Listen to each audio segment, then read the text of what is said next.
What's going on, guys? It's been a crazy day for trades today. We can all thank this man right here. The first big move he made was sending Rasmus Sandin of the Washington Capitals for Erik Gustafsson, a first-round pick. Then, like an hour later, he actually made 2 more trades, sending Engvall to the Islanders for a third, as well as getting Schenn from the Vancouver Canucks for a different third-round pick. So 3 trades there made by Dubas all in the same hour. So I'm actually going to be looking at all 3 of those trades today, as well as the trade he made yesterday, getting Jake McCabe and Sam Lafferty from the Chicago Blackhawks. But first, you guys look at the Sandin trade, as that's the biggest one in my mind. So I'm actually using my custom roster for these trades. If you guys missed that video, I actually posted it late last night, so go and check it out. And if you're on the Xbox Series X, you can actually go and download it, Tactics HD official roster. Now, looking at Erik Gustafsson here, you can see 30 years old, 81 overall, 750K. EA had him at 83. Obviously, he's having a pretty solid year with the Capitals, but I think a big reason for that is Karlsson going down. He's kind of stepped in as their offensive defenseman. As you guys can see here, he's only making 750K as he was signed at a training camp, and I'm pretty sure the same thing happened to him last year with Chicago Blackhawks, like he barely made the team. So 81 I think is very fair. Now Sandin is actually a really solid young defenseman. Like I'm honestly really surprised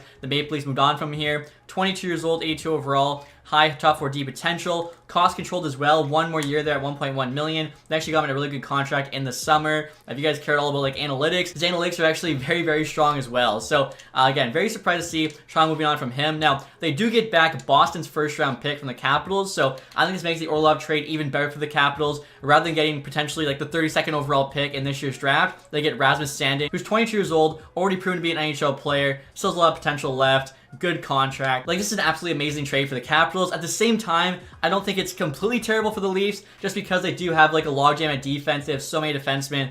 Gustafsson can provide some offense. I think like he might not even be in their top 6. He might literally be like a filling guy. Plus they get back a first round pick. As you guys can see here though, the value's on the Capitals side. Trade difficulties at medium. We'll see what they say. Trades rejected. Okay, so EA actually thinks that the Leafs are getting a better trade here. Again, I disagree. And real quick, guys, I want to thank Raycon for sponsoring today's video. I've had a pair of their everyday earbuds for a couple years now, and I can't say enough good things about them. I feel like for me, the biggest thing is probably just the fact that they cost about half the price of other premium audio brands, and they're still very high quality. They have the noise isolating feature, which I really like. If you're at the gym, you don't have to hear like the other generic music they're playing on the speakers. If you're in an airplane, it kind of gets rid of that hum. They're also water resistant too, so you don't have to worry about sweating if it rains, anything like that. I'm also a really big fan of the charging case they come in. As you guys can see, nice kind of compact design. Open it up there, they light up and they're ready to go. I believe these earbuds also have 8 hours of battery life, and the charging case itself is like 4 charges worth, so that should be around 32 hours of total battery life. You guys can see here, they'll fit nicely into your ear, and if you want to make sure you have the perfect size too, they actually have a bunch of customizable gel tips there, so you'll get the perfect fit every time. And if you're not a fan of the classic black, they actually come in a variety of other colors, such as red, white, and blue. Also too, if you already have a pair of wireless earbuds, or maybe you already have a pair of Raycons, they have some other products you guys would probably enjoy, such as low latency gaming headphones, which I'm sure you guys will like, as well too, they have speakers with long-lasting battery life. If you guys are interested in any of those products, make sure you click my link in the description box below and go to buyraycon.com/tacticshd for 15% off your order. Again, guys, that's buyraycon.com/tacticshd for 15% off. And now the next trade the Leafs made, guys, was sending Engvall to the Islanders for a 3rd round pick. So I see a lot of people on Twitter saying they're not done, and I honestly think they might not be, because they just shed 2.2 million cap space. They didn't need to. All they get back from the Islanders is a 3rd, which is like an okay return for an Engvall. Ideally, you're probably getting like a 2nd round pick for, you know, an NHL player still on the younger side, proven to be like a middle 6 winger. Obviously, like this trade for the Islanders, I feel like Engvall's worth probably a 2nd. They get him for a 3rd. And again, the Leafs, if they are going to use that cap space for something more, it's not a terrible deal. Looks like it'll probably go through. Islanders want Engvall, 3rds on the block. The value's on our side by a bit.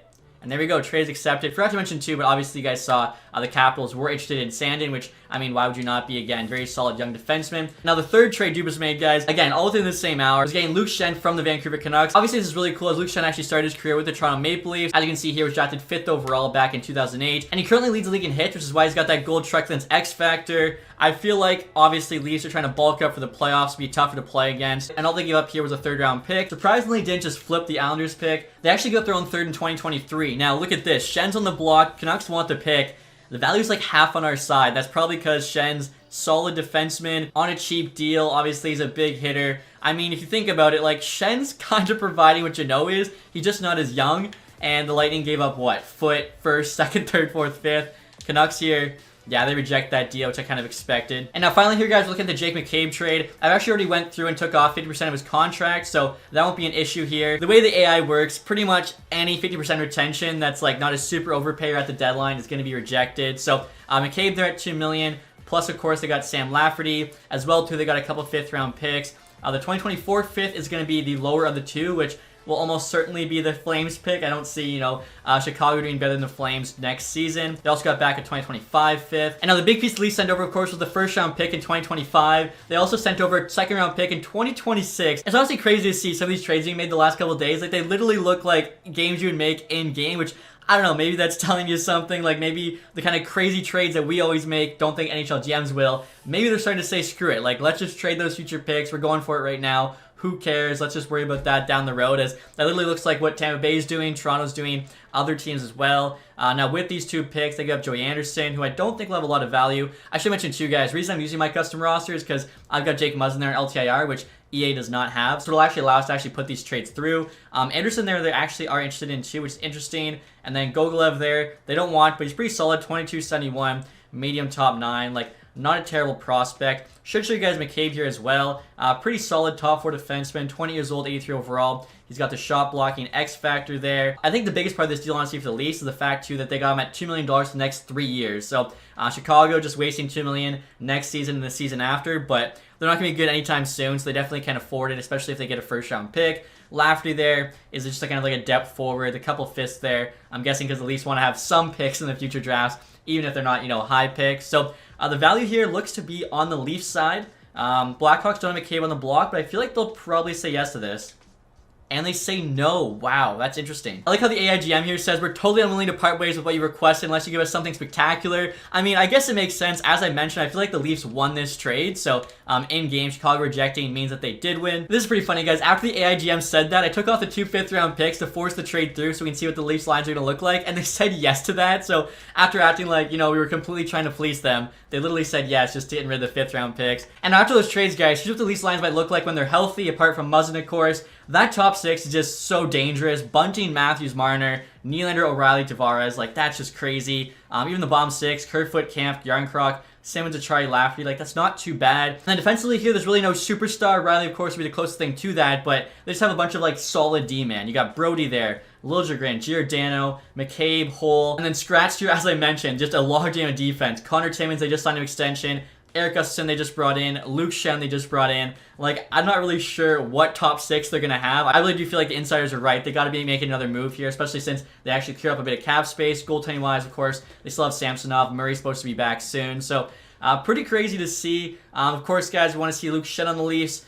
I'm a Photoshop master. Right there's a quick look at him. Ignore the old jersey. It was just like the only one I could grab, but there you have it. So next year, guys, we'll try these trades from all the other teams' perspectives and see what they say. And so first year, guys, we're trying the Sandin trade, offering up Gustafsson and Boston's first round pick. Leafs want Gustafsson, but Sandin's got more value. The value is on our side, though. We'll see what happens here. Trades rejected. Okay, so both teams actually rejected the trade, which means it's pretty fair. Again, I personally think the Capitals win this one for sure. But if Dubas can, use that cap space, use that pick for an even better return, maybe then I'll say it was a win for both sides. And one thing I think is very interesting, guys, after that trade, Sandin's actually the only Capitals defenseman that's signed past next year, aside from their number 1 in John Carlson. So next season, Sandin could be part of like a completely new Washington Capitals D-core. Right now, though, with Sandin and Carlson top pair, Jensen Fairbury second, Irwin TVR bottom pair, like it doesn't look too terrible. Plus, too, they got some pretty young guys coming up, like Lucas Johansson, Alexiev. Could definitely see one or both those guys making the jump next season. And now next year, guys, we're offering the Leafs a 3rd-round pick as the Islanders, even though they want the pick. The Engvall's got like double the value. I doubt they say yes. He's also not on the block. And yeah, trades rejected. So this trade for sure, Islanders won, as Islanders accepted, Leafs rejected. And after that trade, guys, here's what the Islanders forward group might look like when healthy. I've got Wallstrom on the first line there with Horvat and Barzell. Second line's Palmieri, Nelson, Lee. Third line's Parise, Pageau, and Engvall. And then the 4th line there's Clutterbuck, Zigas, and Martin. I've actually got Josh Bailey scratched just because like he's 80 overall, and I think in real life he's playing 4th line right now. For me, if Clutterbuck's healthy, like Clutterbuck's gonna go on that 4th line over him, and then is Bailey like really better than any of these guys in the top 9? I don't think so. So if everyone's healthy, I think Bailey's the guy on the outside looking in, but if they do get healthy, like they're pretty good. Barzell could come back in time for the playoffs. I'm not so sure about Wallstrom. He might be done for the year, but overall, like I said, good move for the Islanders. And now next year, guys, we're trading Luke Schenn to the Maple Leafs as the Canucks. As you can see, the Leafs want Schenn. Their 3rd-round picks on the block. This is kind of funny, though. His $850K salary would put them over the salary cap max, but if I retain $100K, they're now underneath, so I don't really know. I guess they have $750K wiggle room exactly. Looks like the Leafs will say yes. The 3rd-round picks like half the value of Schenn. And yeah, they do say yes. So again, obviously Leafs win this one since they said yes, Canucks said no. And after trading away Schenn, guys, the Canucks' weak decor is looking even weaker. You got Hughes, Bear, top pair, Myers, Ekman Larson, Dermott, and Poolman. Basically, Hughes is like carrying this defensive core, and obviously he's like an all-offense guy, not really defensive. So I'll see if the Canucks make any moves to address this summer. And next year, guys, are trying to trade Chicago, offering on McCabe, Lafferty, and 2 fifths for the Leafs 2025 first, 2026 second, Gogolev, and Anderson. And as you can see here, the Leafs are pretty much interested in everything. I'm actually retaining an additional 50% of McCabe because the Leafs would be over the max high cap otherwise. So we'll see what they say. The value is on their side with the first and the second, but you never know because they want this stuff. They might say yes. Trades rejected, okay. This is another trade where both sides rejected, which tells us it was a fair deal, and in real life, I think it was. Although, again, I feel like the Leafs getting McCabe at $2 million really helps them. Of course, the first round pick really helps Chicago. So yeah, at the end of the day, it's a win-win. And after that trade, guys, here's what Chicago's defense might look like. I got the 2 Jones brothers on the top pair. Murphy, Zaitsev, second pair, Anglin, Mitchell, bottom pair. I feel like Murphy they could actually get a pretty solid return for. Also, too, I should mention Patrick Kane, of course, heading to New York. I'm just waiting for like the official trade details to come out before I make that video, just to make sure, everything is as it should be. But that's gonna do it for this video, guys. Hopefully you enjoyed it. If you did, leave that thumbs up. As I mentioned, Kane video on the way, as well to the Ekholm video, so stay tuned for those. Thank you guys so much for watching. Have a nice day. Goodbye.